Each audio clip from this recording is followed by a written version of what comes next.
فلقتحم العقبة وما أدراك ما العقبة.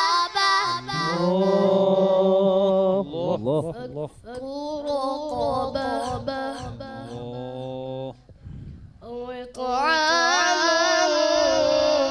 في يوم ذي مسغبة